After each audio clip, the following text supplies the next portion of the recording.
বাংলাদেশ জীবন বাংলাদেশ আমার মরণ থেকে আগত আজকের এই প্রোগ্রামের দ্বিবার্ষিক সম্মেলনে যারা নেতা দেশনেত্রী গণতন্ত্রের মা দেশনেত্রী বেগম খালেদা জিয়া গত 17 বছর আজকে আমরা হাসিনা মুক্ত বাংলাদেশ পেয়েছি।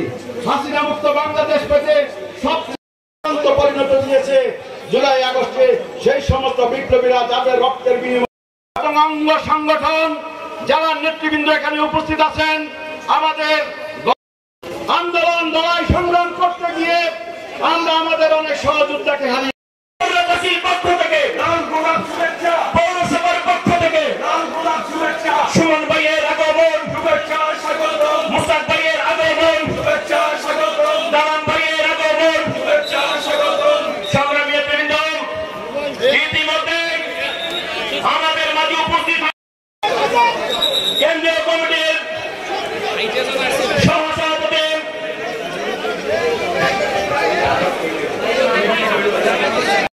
অমিতাভ ঘোষকে আপনাদের মাঝে পরিচয় করে দিচ্ছে।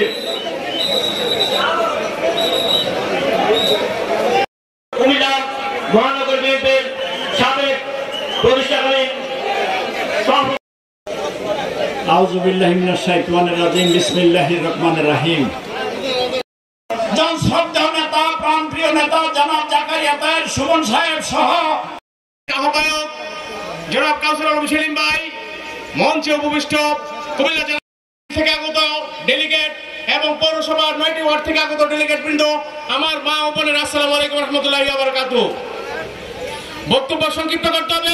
সম্মেলন হতে যাচ্ছে।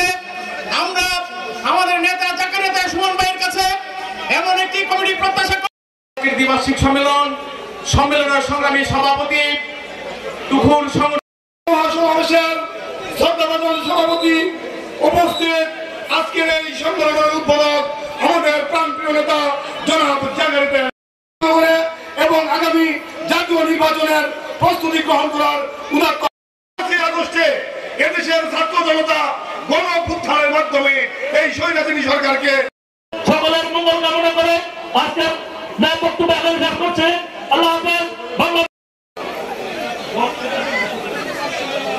বক্তব্য রাখার জন্য আহ্বান করছে দ্বিবার্ষিক সম্মেলন।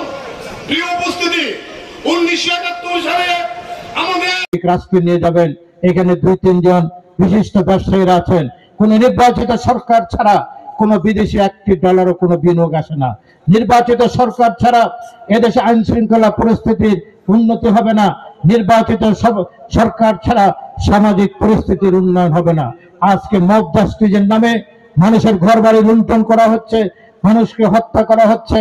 সেই হত্যাকাণ্ড সবকিছু যদি আমরা বন্ধ করতে চাই, দেশকে যদি নৈতিকতার মধ্যে নিয়ে যেতে চাই, দেশকে যদি সুশাসন দিতে চাই, তাহলে নির্বাচিত সরকার ছাড়া হবে না। যেমনি হয়েছিল 90-এর গণঅভ্যুত্থানের পরে বেগম খালেদা জিয়া রাষ্ট্রীয় ক্ষমতা নির্বাচিত প্রধানমন্ত্রী নির্বাচিত হওয়ার পর দেশ যে উন্নয়ন হয়েছে, দেশে যে সুশাসন হয়েছে, আমরা মনে করেছিলাম জনাব ডক্টর ইউনূস সাহেব অতি শীঘ্রই নির্বাচন দিবেন। উনি একটি অন্তর্বর্তীকালীন সরকারের উপদেষ্টা পরিষদ করেছেন। ওনার